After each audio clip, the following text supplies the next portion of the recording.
We'll put it after, no after this session, because I don't want people to know. Oh yeah. So that's for next time. Yeah.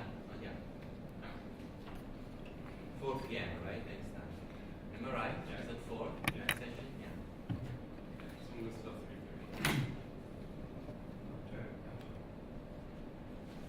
Are you all happy to start the way it is? And it changes, of course, the dynamics.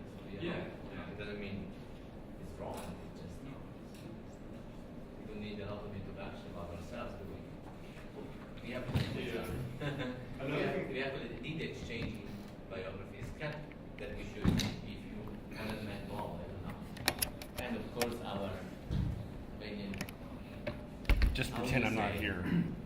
Oh, you're not here? I'm not here. I'm just I'm a virtual something, just hologram? wandering around. I'm just in the virtual space, wandering around like a. Yeah. So many people will be able to see this.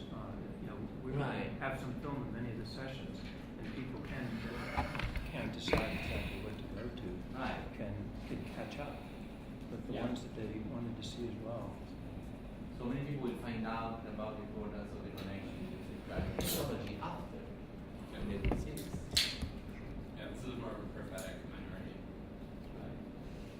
So, I just let you start. And I'm an instructor of religion and environmental studies at St. Olaf College, and also eco-theologian in residence at Mercy Seat Lutheran Church in Minneapolis, Minnesota. So I teach a lot of courses that range from environmental studies and critical animal studies, climate justice stuff, a lot of churchly Bible study, adult forum stuff, and then also I'm currently finishing up a manuscript on queer eco-theology. So that's sort of what brings me here. I'm sorry. Would you mind just saying your name again? Jacob Erickson.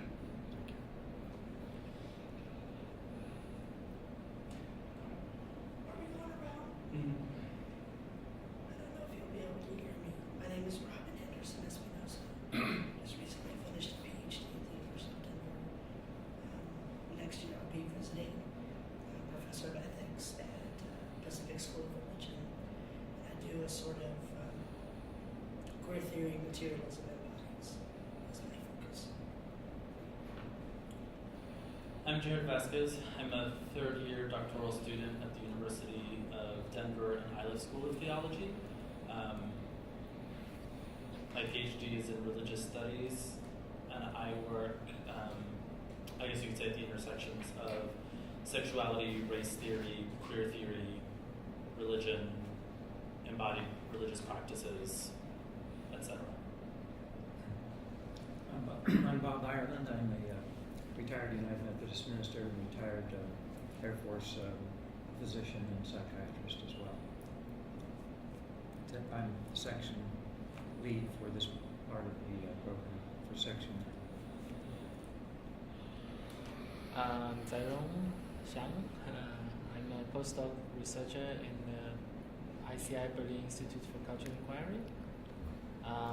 My research concerns queer theory, the colonial option, and bringing ancient non-modern thought into dialogue in contemporary issues. And I'm currently working on the idea of the body, especially the idea of the penis in traditional Chinese medicine. I'm Brock Perry. I'm a PhD student at Drew University, working in philosophical and theological studies and religion.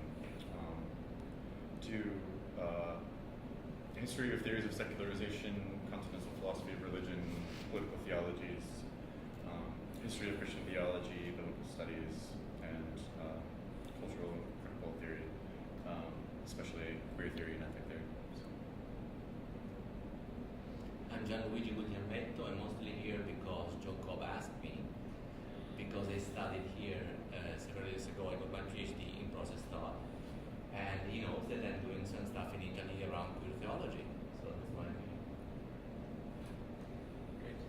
So, welcome all of us to our continuing conversation.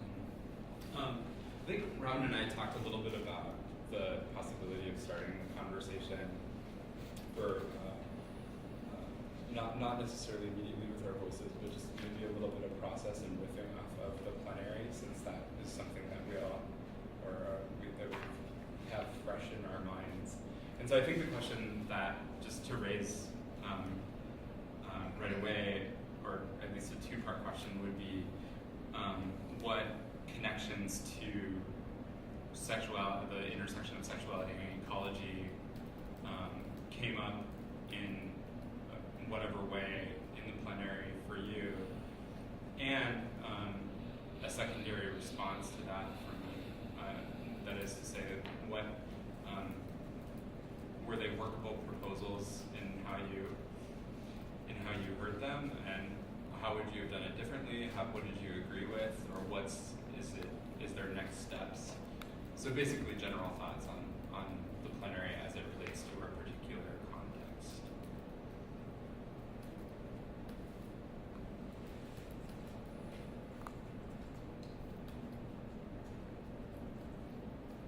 Jared.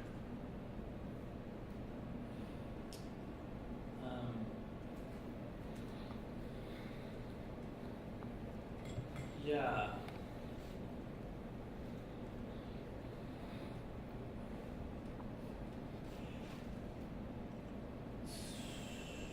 So what I heard and what I thought about last night, for example,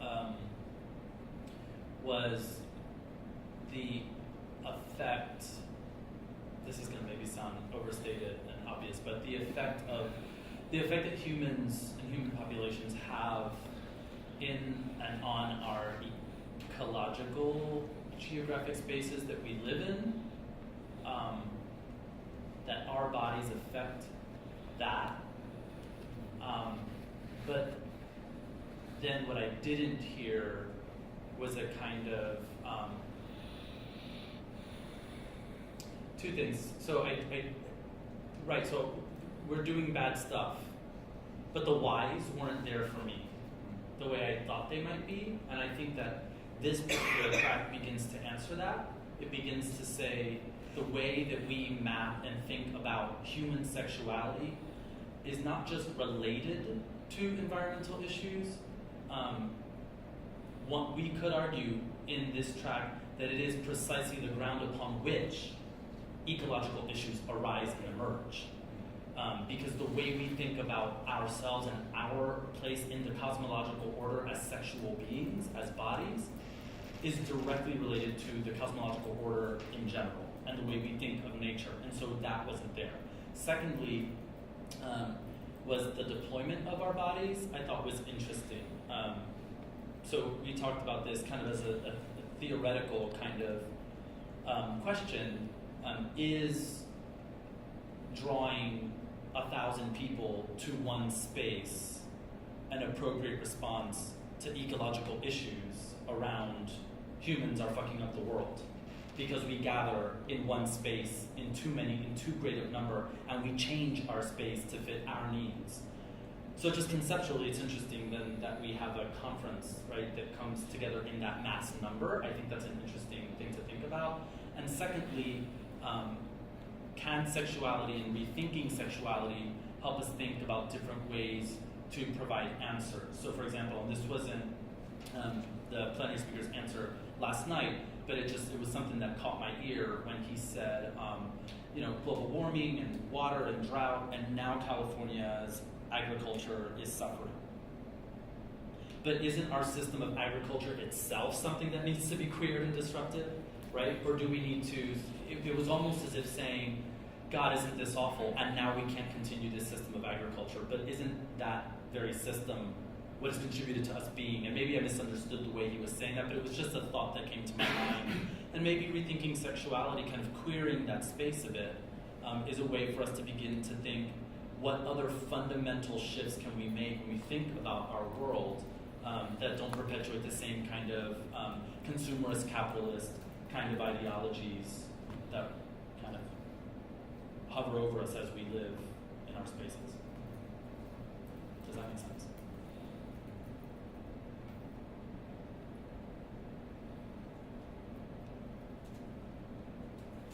found interesting, but I thought it was not elaborated in the section plenary, the second one, the fact that the speaker, John Sweeney, was laying out dualisms, and so he kept insisting that the Cartesian dualism, mind versus body, is really a parallel to man, women, and straight queer, but he didn't elaborate on that.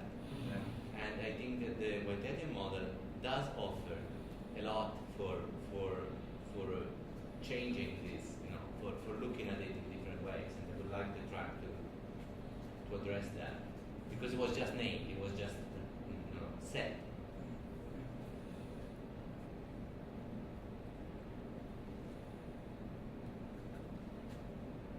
I should say that I found that dualism really interesting, partially because it made sense, and partially because it didn't, in terms of like dualistic binary thinking, man, woman, straight, queer. But I kept thinking to all of the way that word queer abstracts really a multiplicity of sexualities, and so it's not a strict dualism, it's actually like a one-many binary as well. And so that was kind of, I think there was a lot more in my mind going on there than just a simple either or dualism. Yeah.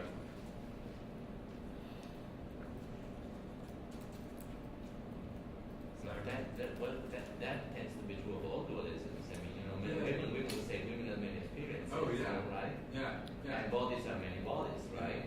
Yeah. So it works for all of them. Yeah. But what I find very interesting is that a Whiteheadian is able to say that, recognize that there is a connection. So this, was very explicit. There was a connection. It was clear to me. I like that. Yeah. But I think it seems to me to be a distinctly like queer theory contribution to those dualistic, because it seems that there were a lot of early essentialisms even in the male feminine or early first wave feminism stuff, and so to go back and say again that actually there's a multiplicity of masculinities and a multiplicity of constructions of male and female, and etc. It's really, I think something that's been Right, because I think that dualism, the way it was named, is not the way we think. It's the way that, how can I say, oppressive thought thinks of it. And of course it thinks of it as one thing. Exactly. Obviously. Yeah. Wow, bizarre.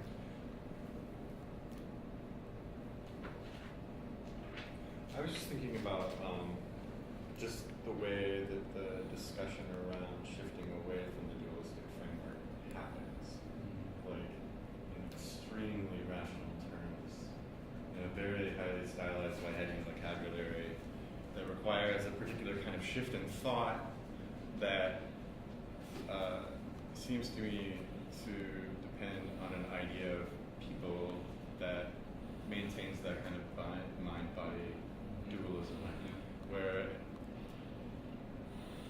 one would get the idea that if all one has to do is just be like, change my mind, and then we'll be fine.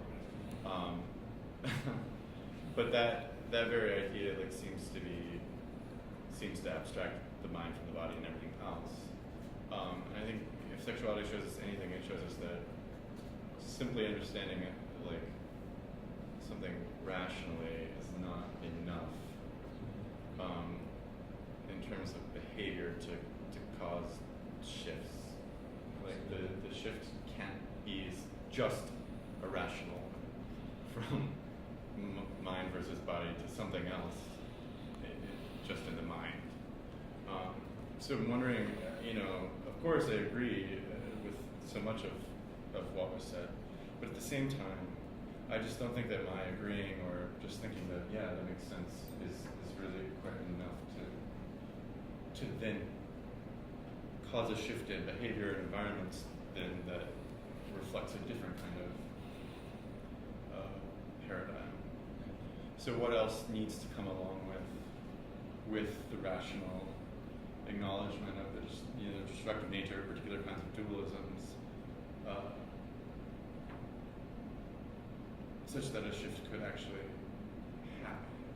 What are the things that we do with our bodies alongside of reading Whitehead that could give us some insight into what a different paradigm would be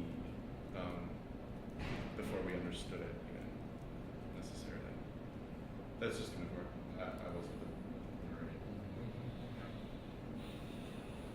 I was not in this particular plenary session, but I think I can probably bring this to edit Jared's comment about the lack of reflection on sexuality per se during the main keynote yesterday. Of course, the ecological problem and is very entangled with a lot of problem, and this a lot of problem can be crystallized in the problem of modernity.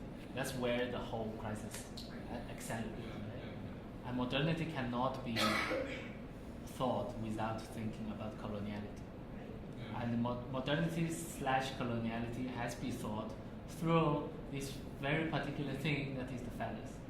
So the idea of the subject as this phallic, this most boring thing in the world, this impenetrable like stone penis that is standing in nature, in society, in whatever surrounding that cannot be affected by it, but it's able to conquer. It's able to extract. How do you say this? To take extract resources and all this.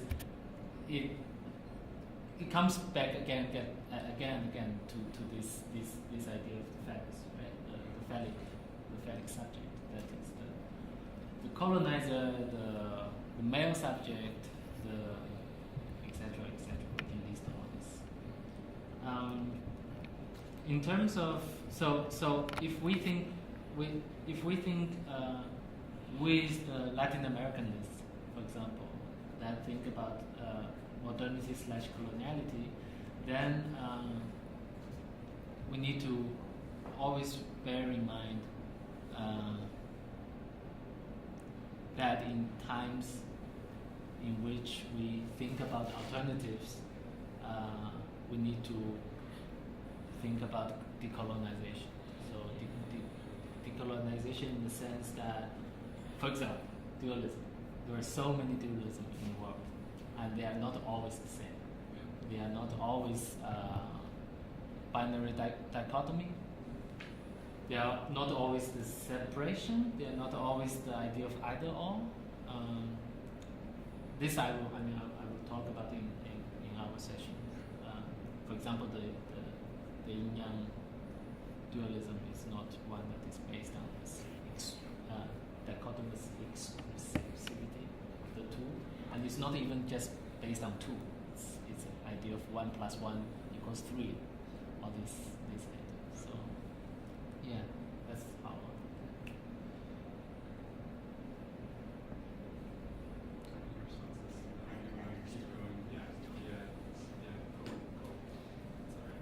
Okay, so, can you be able to get to that? I mean, Jeremy, you have to read it. Okay. I mean, like if you take notes and want me to read them. Yeah, that's fine. Maybe the same microphone for you. I think it's not an issue with the microphone. Yeah. But if you are amplified, you could hear you. Or we But have- anyway, don't. Don't strain it. Yeah, don't strain it so that it doesn't come back. But if you do have something that you But- type and want me to read it, just Yeah, let's do that. get my attention. But so just to lay out, so I think that's actually a hopeful sort of conversational ground and a little bit of an actually pretty decent foretaste of the kinds of things that we're going to be talking about for the next few days. And Robin and I had talked about the possibilities of just to give you a layout. I'm going to talk for a little bit about stuff that I've been doing, and then Robin's going to talk a little bit about stuff she's been doing. I'm going to do a little bit of deconstructive work in the sense of talking about a little bit about queer ecology and the idea that matters for us, which might be nature, and deconstructing that a little bit, or affecting deconstruction, or through their use of dirty proofs about the exact usage of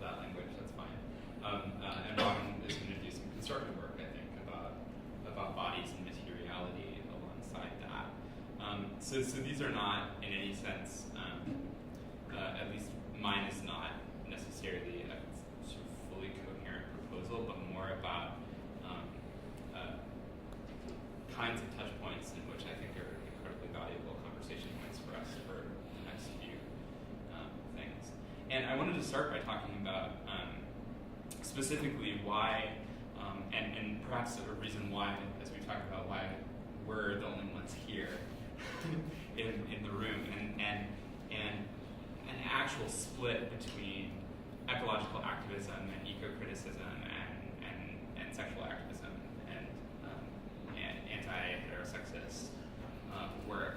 And I think there's actually conceptual basis for that in terms of the way that I think about it in my own work. And that is to say that it's this. In early environmentalism in America, early American environmentalism was focused on a certain concept and doing something with that certain concept. And that certain concept was nature. And the effect of that was saving nature. So in early 1960s, especially with Rachel Carson's Silent Spring, sort of making mass ecological degradation part of public consciousness, saving nature, saving natural lands, saving those things that were identified as wilderness or anti-DT, anti-chemical, stuff like that. Saving nature was part of the point of the environmental movement. And as we know, for queer studies, there was something very, very different happening around those concepts of nature, especially with Butler and stuff, but also earlier on. And so queer studies often tried to do something very particular with a very particular concept, and that is destabilizing, deconstructing, demoving essentialized concepts of human nature, right? Because the essentializing of bodies and sexuality was precisely the thing that was policing or regulating bodily interaction. And so I think that these very two different concerns, that of saving nature and that of destabilizing nature, actually conceptually caused, and also just in terms of concerns of where social movements were, caused emphasis of distance between the two. And while there are, of course, like fringe movements and a lot of people who are involved in LGBTQ rights struggles and queer theory were engaging in environmental movements, of course, and vice versa. But because of the emphasis that there is, at least in terms of what I'm doing in queer ecology, that kind of distance. And it's really been in the last 20 years that with post-structuralism entering into ecological critical work, that is to say that how do we destabilize these idealized versions of the planet or our idealized notions of wilderness that are human constructions in and of themselves, that we can begin to see an opening kind of conversation between the two. And so that is to say that there is an actual interdisciplinary emerging field of queer ecology. And I brought my own little happy bibliography with me. So these are the texts that I work with most frequently. And you'll see that they span from religion and theology to theory, to fiction and poetry and memoir to films. So it's really a multidisciplinary, multi-genre form of work. And it does a few different things. On one hand, it attempts to identify mutual co-constituting problems, as Jared was saying, that there's actually might be something deeper about sexuality and sexual oppression that actually inflects the way we treat our ecological context as well. There might be something mutually diagnostic there happening. There might be cross-fertilization of concepts between queer theory and eco-theory that is really mutually beneficial to those disciplines. And there might be ways, as Tim Morton, who wrote this sort of pivotal article on queer ecology, says that actually, when we look at it, ecology is not just something that can benefit from queer theory. Ecology is actually queer already in and of itself.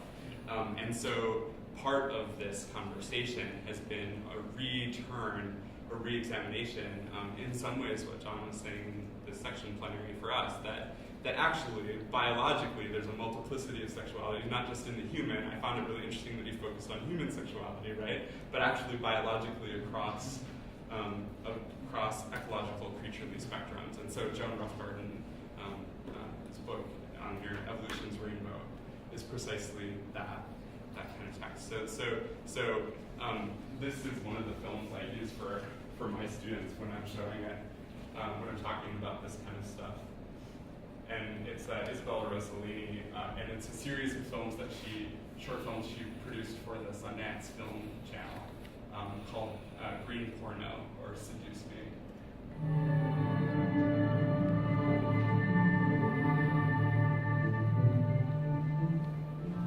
How did Noah do it? How did he manage to organize all animals into couples? As it is written in the Bible, Noah gathered the animals into his ark in order for them to reproduce and repopulate the earth after the flood. One male and one female. Couples. You, why are you alone? I'm an earthworm. I am an hermaphrodite. I'm both male and female.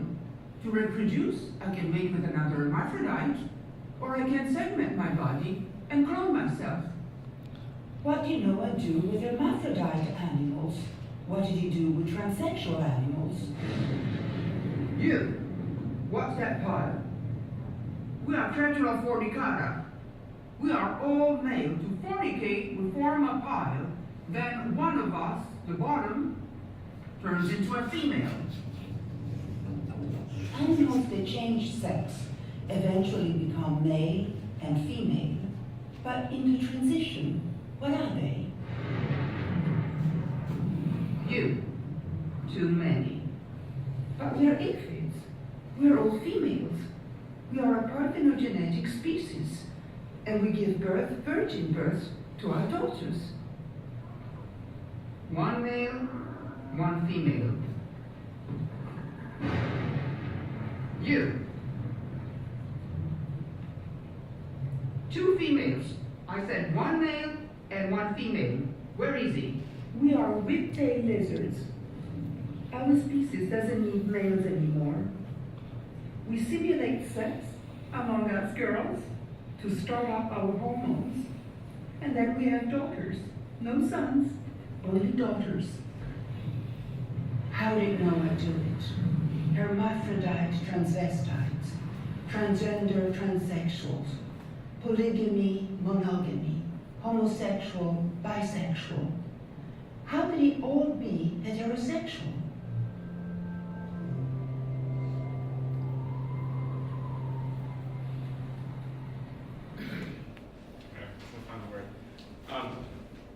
I really love that set of films because Rossellini, in her book describing what she's trying to do there, is that by looking at the biological world and by looking at sexuality and sexual practices of multiplicity of creatures, she uncovers that, quote, again and again, nature is infinitely scandalous, is what she says. And I love that phrase, nature is infinitely scandalous.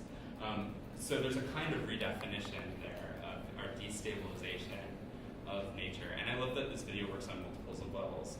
So notice how she subverts biblical hermeneutics and reading a strict sort of linear narrative, even though she gets the text wrong a little bit, actually.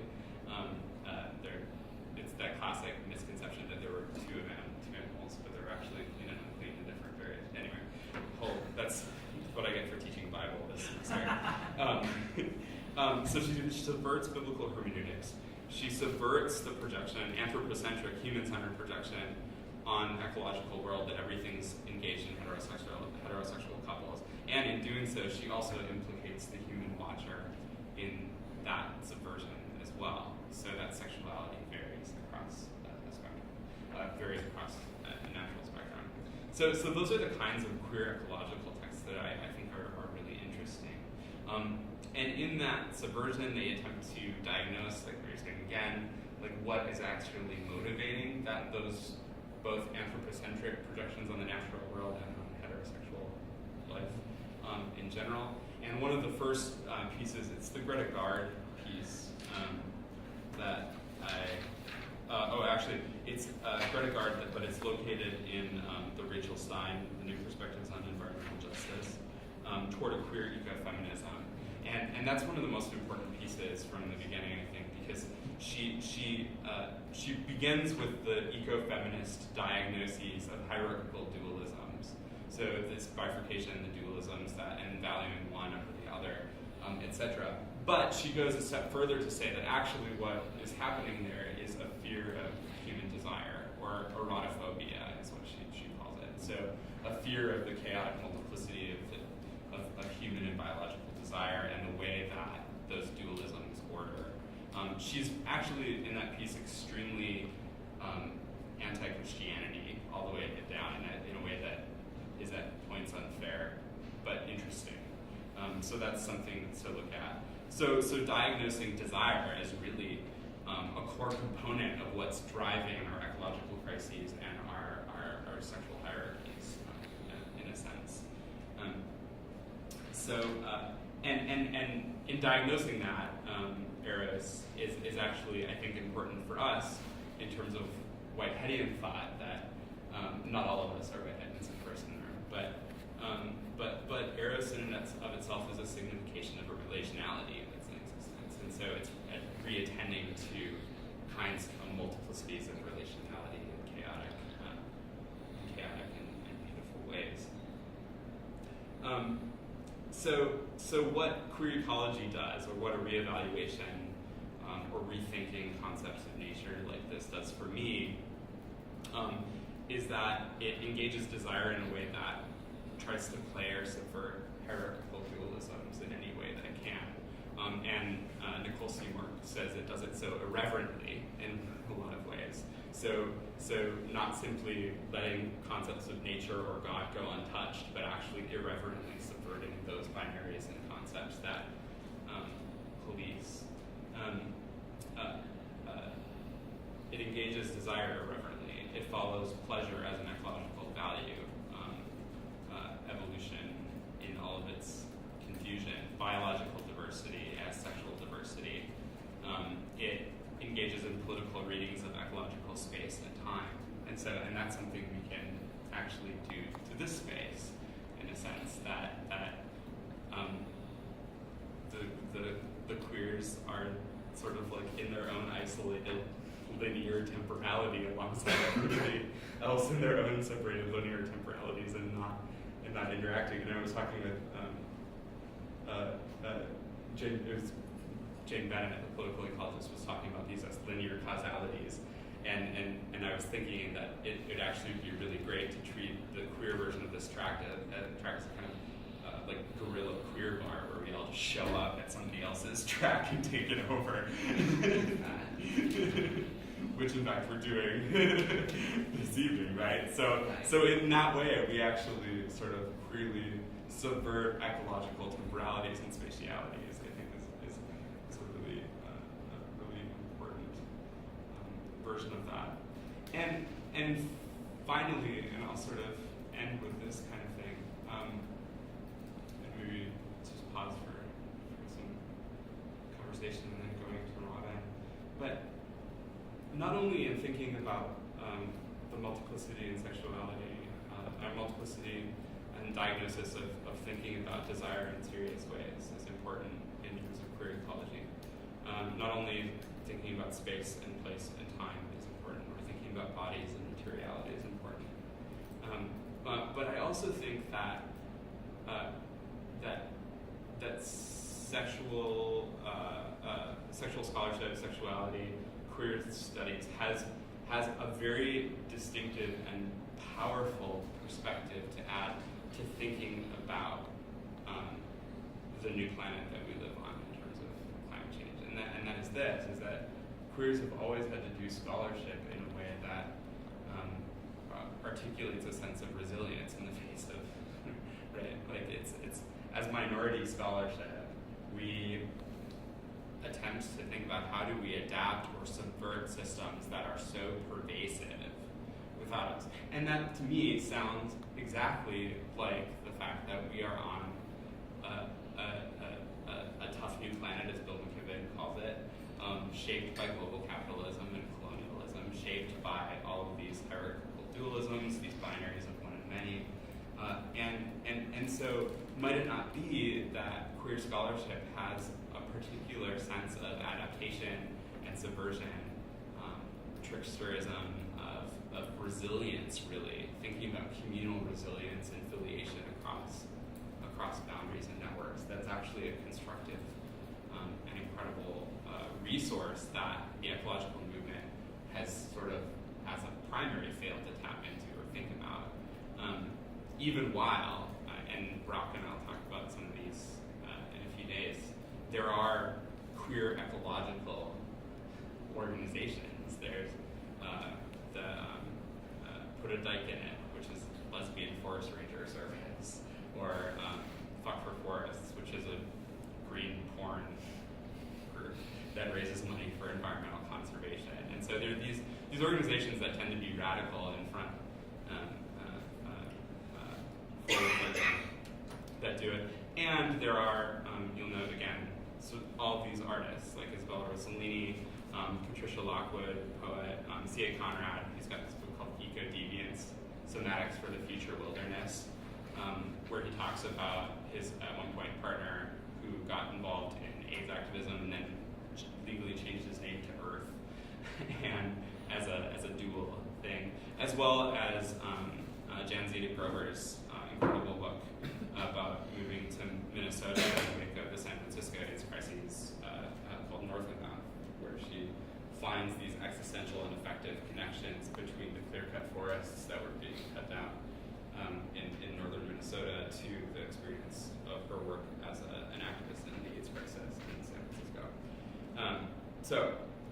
So those things are all incredibly fascinating to me, both in terms of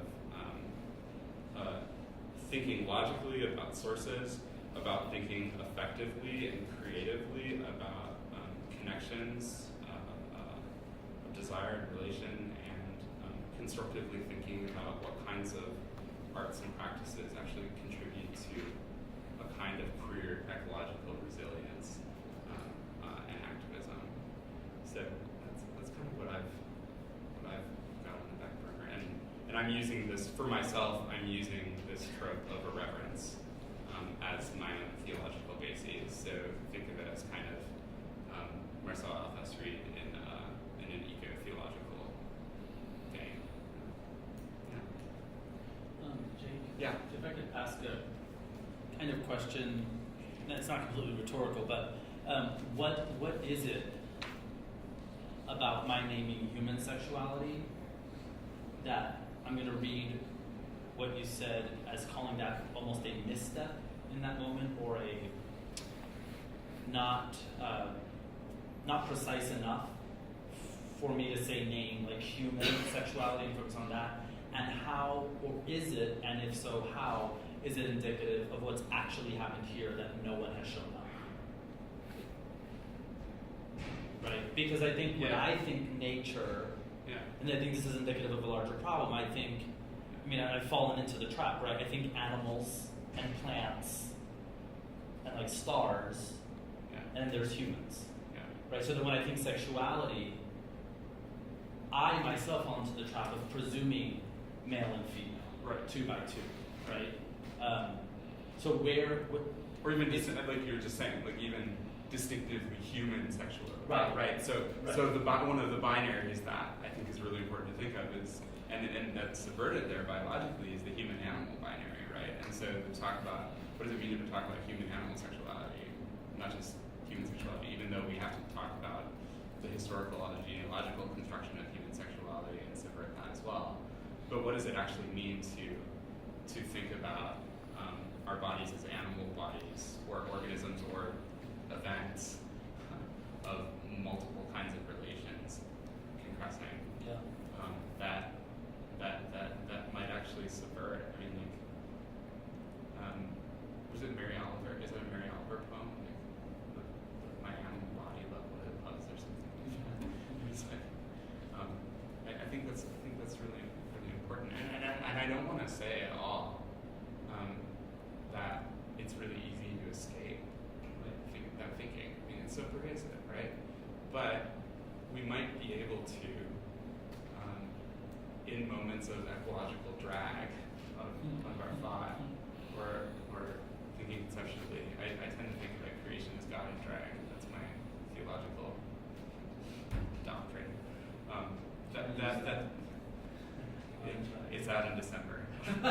seriously, it's on the. I put it on the sheet. That might provide moments of possibility for rethinking or reconstructing. If that helps. Yeah. It's about thinking that section. It's about thinking that queer theory might actually undo anthropocentric perspectives.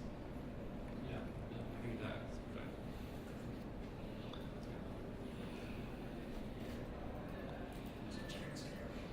Yeah.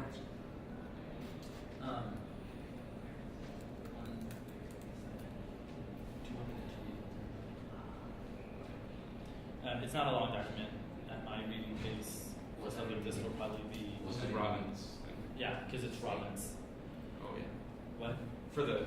Yeah. So Robin doesn't have a voice. So I'm going to read Robin's presentation, and it should just be about 10 minutes-ish or so. And Robin wanted me to make sure that I started by naming these 3 points that I think what Robin is trying to elucidate or kind of allow to emerge for us. 3, matter as animated beyond essentialisms and passivity. The questions of matter as always becoming or process. Bodies as matter, animated and always becoming. So those 3 points. Matter as animated, the question of matter as becoming, and bodies as matter, animated and becoming. And there's a quote that Robin wants me to read from Anzaldúa, Gloria Anzaldúa. And it reads, "The material universe is not made up of things. It is only energy and lines of force continuing to produce temporary forms that are in a state of continuous flow." So Robin writes, "New materialisms refer to the material turn," making it bigger so I can see it, "a theoretical and pragmatic turn away from language and the overshadowing linguistic turn that is advanced by post-structuralism, postmodernisms, and the deconstruction of French theory. New materialism is a category of theories that were generated as a response to the linguistic turn, infused with commitments to specific knowledge-becoming practices and a history linked to feminisms. New materialism attempts to offer a different perspective to signification, materiality, and methodologies of crafting knowledge. Knowledge-becoming practices," and this is a hyphenated term that Robin has in the paper, knowledge-becoming practices refers to the way that new materialisms think about things in the world and what we know about them. Historically, with theories attached to Enlightenment ontology and epistemology, ontology being what is in the world, epistemology being what we know about what's in the world, we're considered to be separate and not affecting one another. What new materialisms point out is that what is in the world and what we know about things in the world cannot be considered as different things. What is in the world and what we know about things in the world are constantly shaping one another. While post-structuralists explain that worlds are fluid, focusing mainly on language, new materialism points out that materiality, too, is not stable. When describing the term new materialisms in their now published book, New Materialism, Iris van der Thuin and Rick Dolphin, I think that's how I say his name, explain, quote, "New materialism is then new in the sense that it is an attempt to leap into the future without adequate preparation in the present through becoming a movement of becoming more and becoming other, which involves the orientation to the creation of the new, to an unknown future, what is no longer recognizable in terms of the present. In art, this analysis could be the study of matter and meaning. Similar to post-structuralism," that was end quote, "similar to post-structuralism, new materialism considers the future as open to countless possibilities that promise no salvation." I'm going to have a question about that. New materialism grew from the catacombs of Althusser and Deleuze and Foucault to be a full-fledged discourse that takes feminist theorizing to new profound levels, queer theory beyond identity politics and theories of being and humanity that transcend stabilized notions of ontology. It is here that in new materialist discourse that a different ontology emerges, that of becoming. Important to new materialist discourse is the ways in which they utilize varying components of force and matter to make their own distinction regarding materiality. in many ways, it's a recovery of both Deleuze and Althusser, which utilize Spinoza, Nietzsche, and Foucault. The force of materiality for new materialists lie in the careful negotiation of the insistence on language in post-structuralist thought, and a move to a more material orientation of all things. In this sense, then, their ontology is loaded with contours of becoming and can only be analyzed through the lenses of becoming different. Notable new materialist thinkers that recover Lucretius, Spinoza, Nietzsche, Bergson, Deleuze, and many others are Rosie Bardotti, Jane Bennett, Vicky Kirby, Karen Murad, and Mel Chen. I mention these thinkers because I believe they are making important contributions to the discourse of new materialism. They are in many ways in line with the quality and kind of thinking that I am attempting to produce around materiality and bodies. In Vibrant Matter by Bennett, for example, she writes an entire manuscript on material entanglements and considers everything from trash to bacteria, and analyzes the ways in which these features of our material world are in fact material. In Vibrant Matter, A Political Ecology of Things, she details issues of the force of matter and lifts up Bergson as one philosopher we should pay careful attention, spending a significant time on the history of vital materialism from, again, Spinoza, Nietzsche, Thoreau, Darwin, Adorno, Deleuze, along with Bergson. In Vibrant Matter, Bennett shifts her focus on people and humanity's experience of things to an analysis of things themselves, and discusses the materiality of things as having a particular force of life or vitalism.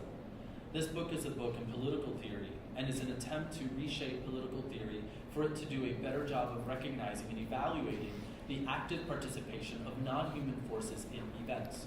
Things have a material force, argues Bennett, and recognizing this force is important to developing a robust political theory.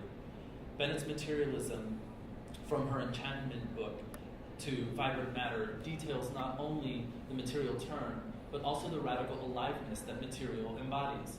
Also, the aliveness central to Bennett's work mobilizes a grammar of becoming for materialism that brings together biology, politics, philosophy, and other social theories. New materialists continue the effort in illustrating the force of becoming as something central in materialism. I find in Bennett's work important to mention as I discern the becoming reality of the materiality of bodies, something Bennett alludes to in Vibrant Matter. Important too is Bennett's language of attachment. Her materialism is one that is radically connected throughout time and history, a vibrancy that has cosmic implications. The material attachments of Bennett's work reinvigorates new contours of becoming and allow for new folds, new pleats that embody the cosmic vibrations of materialism. The fold in Deleuze's work can be seen throughout his writing and is illustrated in his image of thought becoming the nomadic war machine, the plane of eminence, and the rhizome. The fold is equally as an unfolding as it is an enfolding. The fold creates pleats and doubles. It becomes by and through the material force of the infinite streams of matter. Quote, it comes down to folds, wave folding into particle, breath into body, hand into hand, melody into ear, seed into dirt, earth into human, violence into trauma, carbon into atmosphere, climate into climatology, world into world, world into world, outside in, inside out. The edge turns to layer, to tissue, complicating, pleating. The folding shapes, it limits, it may pleat sharply. We select, decide, make some cuts between possibles, or else we dissolve into the manifold that we already are, and I don't happen. But the cut is never clean. It only exposes more folds, all the way down and out. And the vertical axis is itself twisting, bending into spirals. The complication extends, explicates. Each one of its folds does the world of the world, in word or body, end quote. Catherine Keller reads Deleuze with Whitehead to explicate the eternal material fold that is also in process, always pleading, always becoming different in its repetitious folds. Keller's cloud becomes an infinite piece of integrated material for her planetary entanglement, one that is rooted in the relational ontology of her process-oriented theology, and a material reality that is always intra-acting, to utilize Barad's language. Folds are also cuts, which create new pleats, new folds, doublings. The material entanglement is the fold, and the enfolding helps further illustrate the reality of the force of becoming in Deleuze's work.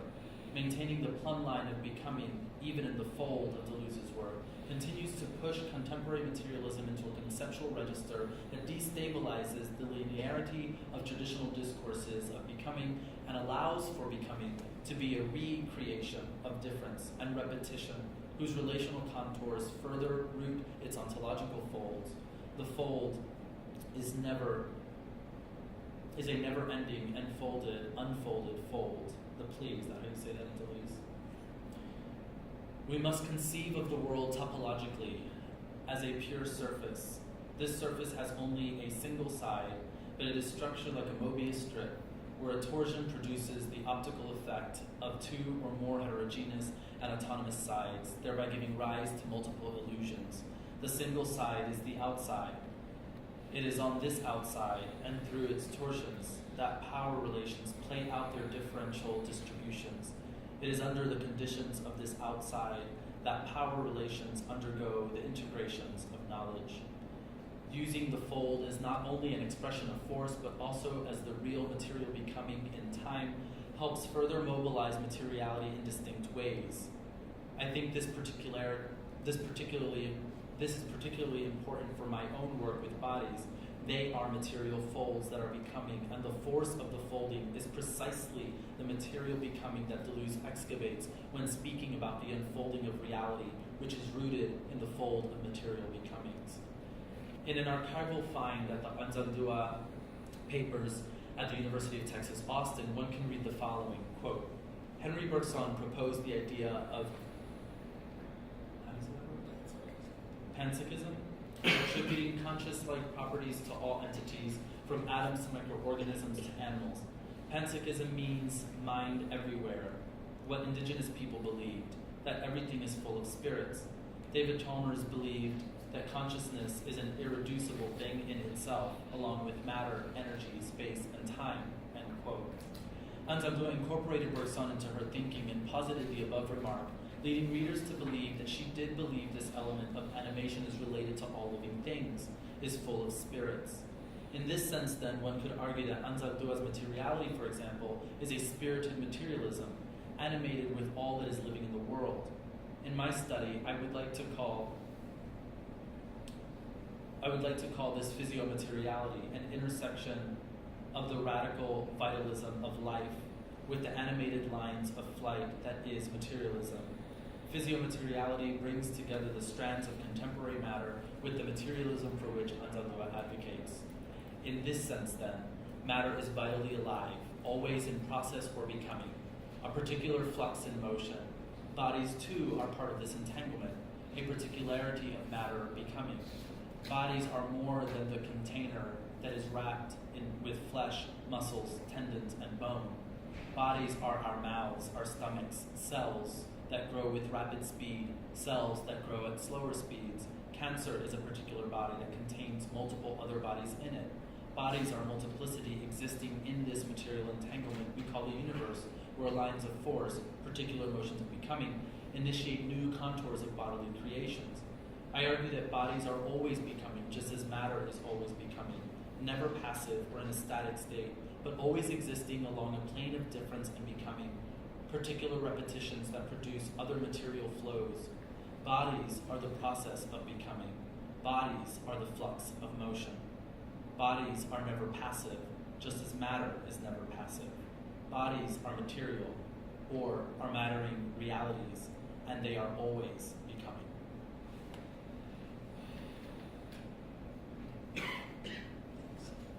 Thank you. Some questions. I hope you can answer. I mean, I know it was.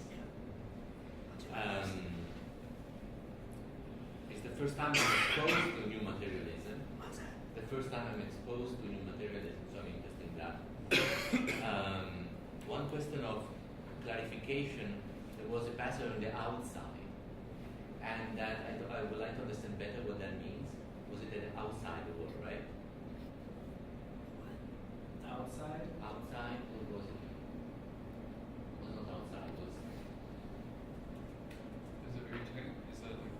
didn't take notes right away, so.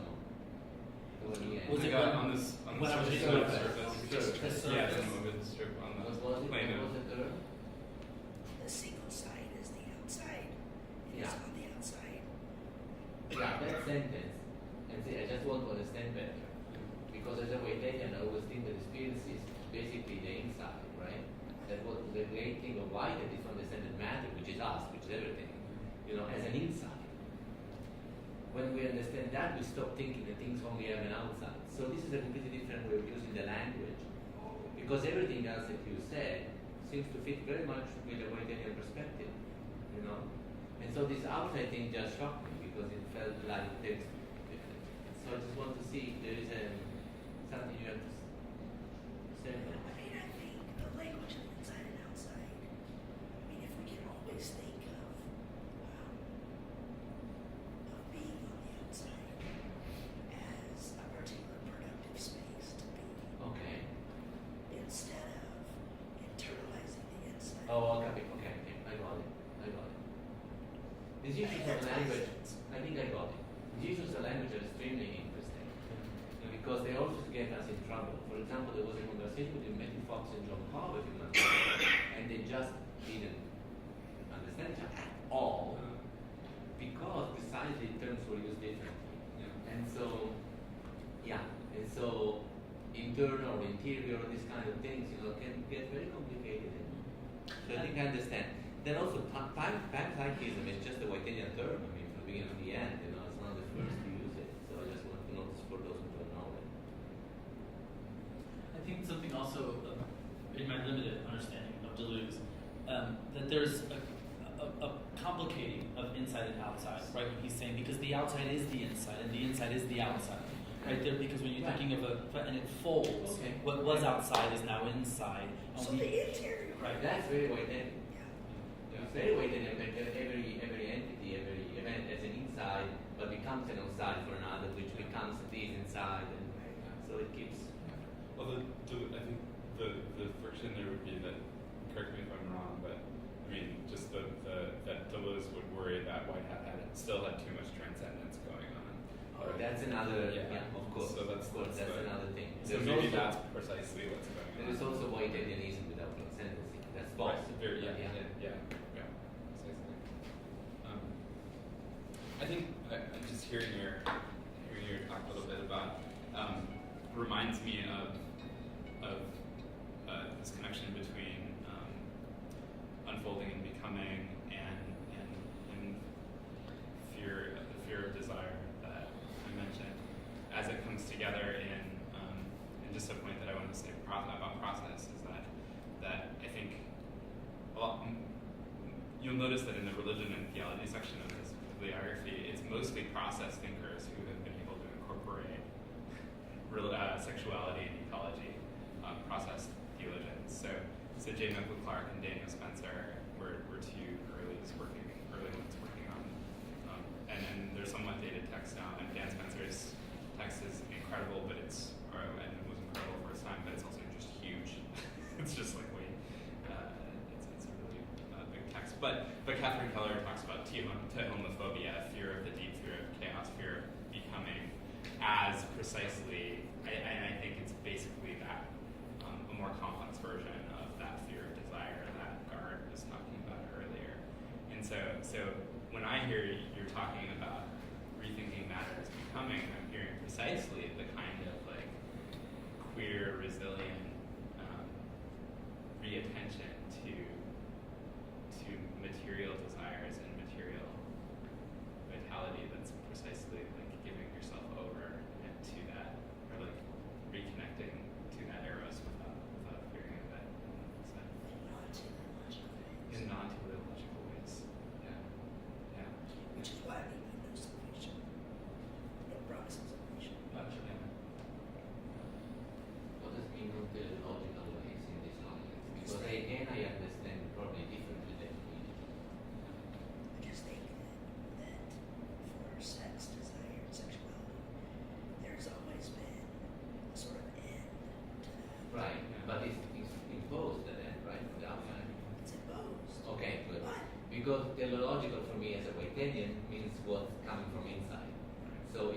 It's where the series of event wants to go. It's the freedom. It's not imposed. But do you have, though, thinking back to the Deleuze we've studied together, do you have a direction intended when you're saying that, when there's no teleology? Because to me, teleology, even if there's no end, so there might be a teleology that maybe has no like specific aim at the end, but there's still a kind of direction. Right. Right, but do you even have direction? Is it more, I think with Robin's work, it's more random. There's no direction we can determine or intend, right? Life is happening, matter is moving. You're right? saying two different things. Yeah. There is no direction, and it doesn't direction that we can determine. Now, the second thing I'm completely fine with me, But the fact that there is no direction will signal a real difference between Whitehead and what you're saying, which is interesting for us to discuss. Because for Whitehead, really, all of reality has internal intention. It's not that it's known, it's not that it's conscious, it's not that anybody can determine it. But precisely that is the problem with Descartes, with saying that matter has no intention, that is not alive. Because matter, when it's alive, has an intention, it's one and the same thing. There's no alive matter that has no intention, because that would be dead. Right? And I don't know that I mean a lack of intention is parallel to no direction. Okay? I do think there's a striving in There is nature. a striving direction. And I think direction, we need to trouble that a little bit. So I kind of fall back on, even chaos is order. Maybe it's a chaotic direction, Right. but I tend to say, I'm sort of agnostic about the direction. Right. Oh yeah, sure. Again, it's not about knowing the direction, the idea, it's about knowing, or anybody, even the subject itself knowing about the direction. You're only saying that there is one. We change it all the time. So then, I have a question though for you then, Right. with the Whitehead about the no direction. So what I think in my mind is, so we may not know, but there's still direction. Can we discover at points the direction, or seem to see the direction? And if that's possible, can that not always be read as a kind of anachronistic imposing upon Yes, I understand. constructed, right? Yes. So it wasn't really the direction. Consciousness is a very late thing that happens. And even in human beings, it doesn't happen all the time. It happens very seldom, actually. When it happens, then we are able to discern directions. For example, to write something about history, about what's happening. We are doing it now. We are doing when we are saying there might be a reason why people are not coming. This is an understanding of directions. We try to figure out why people did not enter this room. Those are directions, right? You might be wrong about it. So it becomes imposing when we say that we know. Then we say, and that way I'm going to challenge your interpretation of it. I think there's more simple interpretation that has nothing to do with that. And if you're able to change it, then there's not imposing. But as society, it's almost impossible that we don't try to describe the direction that certain society is taking. But even, Right. even with like Lucretius and the swerve of the atom, there's no direction. All right, at the level of the atoms, right? There's no direction that we can determine or predetermine, right? But they go in certain direction, they go somewhere. Yeah. That's all we are saying. That the atom has a kind of a quote unquote freedom to go somewhere. That no other atoms is determining it 100%. You might determine it 99.99 percent, but not totally. But when we try to determine the direction of human being or social being or political Right. being, we're still conscious when we're doing that of the ways in which that determining is implicated, predicated upon like all kinds of constructions and discursive Right. practices, Right. rhetorical strategies that aren't indicating a kind of truth It's or not a naturalized actuality. direction. It's not a naturalized direction. It's not the way it should be, right? There's nothing in the nature of humanity does that. It's just what's happening. We are looking at it and we try to describe it, and we also try to change it because we have our own freedom to change direction. Yes, the difference there would be a question of not just directionality, but when it comes to human interaction, one of responsibility and morality and ethics at that point, right? Like asserting. Yeah. As because and is that something that's like, do you put like an anthropocentric interpretation on that and say that the morality and ethics portion of it is simply human, and then we subvert that and say no, it's always implicated in those things, but is responsibility a direction then? I guess that's my question. Truth, beauty, justice, lure, following possible lures or something like that. There is not material on the table right now, but before closing, because I would like to get it ready. Yeah. I really need one. Yeah. And we're starting again. Two parts to it. One was the fact that when you heard the plenaries, and talking about going beyond dualism, right? Right. You ask yourself, but is it enough to change the thought system here to make really a difference, right? And I was thinking the same for us now, because what you were exposing is in a way new. I mean, it's really new materialism. It's really not divided. Right? It's more, right? But because we are talking differently, do we think we do better than the ones that just move divided, or not? I mean, what Brock is advocating, what is it? What is asking us to do? Right? I mean, he doesn't know probably, because it's a direction that doesn't go in a specific place. But I hear you very much. I hear you very much. I have this problem with academy. I always had it. And joining the body track, the idea was precisely to try to move our bodies, to touch ourselves in different ways, so that it's not about a new system. It's not about a new understanding of reality, because in fact, might not change anything. Right? And so one thing we tried to do with this conference didn't happen also was the cosmic mass. And it happens, I think it's a good time to say something about it. The cosmic mass is an attempt at not talking, but at being together for 2 hours in a space with music, with meditation, with images, with a lot of other things that affect our bodies and change our way of relating to each other, with like 10 minutes of talking in the 2 hours. And I thought, especially for academics, was a very interesting thing to do, because we're not used to it. But it has a history.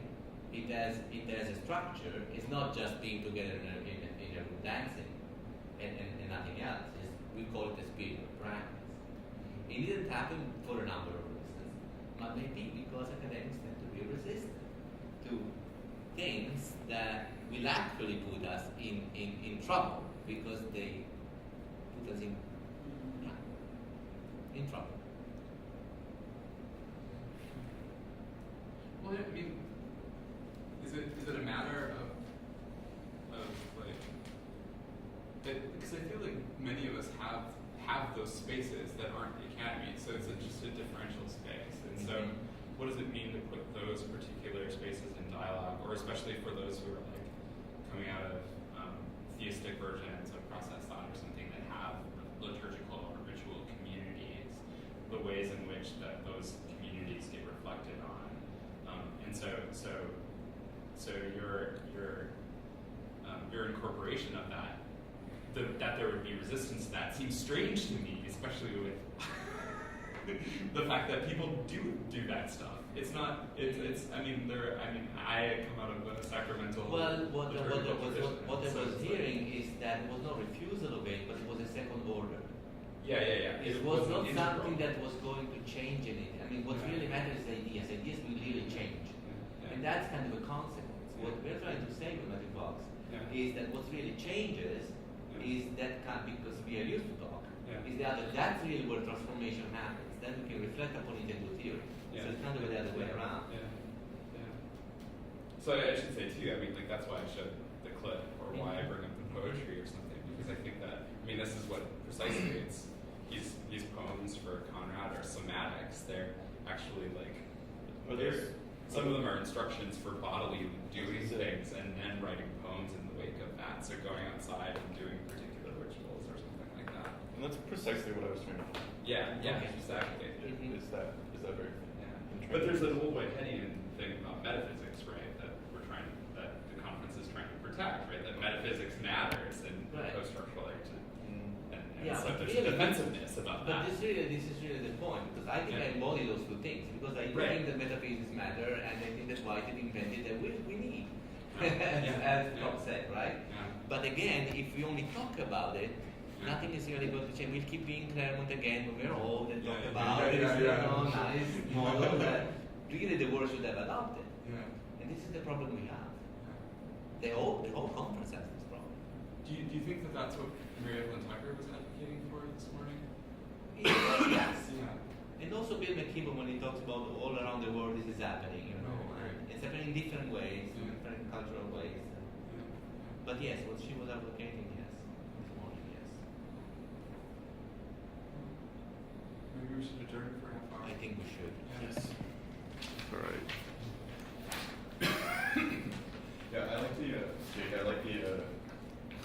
like the participatory Yeah. nature of some of his Yeah. or just maybe his poems are just like his poems are instructions for writing poems. So. There's one he has where he's like, don't drink anything, don't have any liquids for days, Yeah. and wait for a weather report that says it's going to rain, and then go outside and actually hear a drop being cured or something like that. Right. It's just brilliant. If he do it, if he does it, yes, it's brilliant. Otherwise, he just denies again thinking about it. Yeah. Well, no, that's what he writes the instruction, or like he does the instructions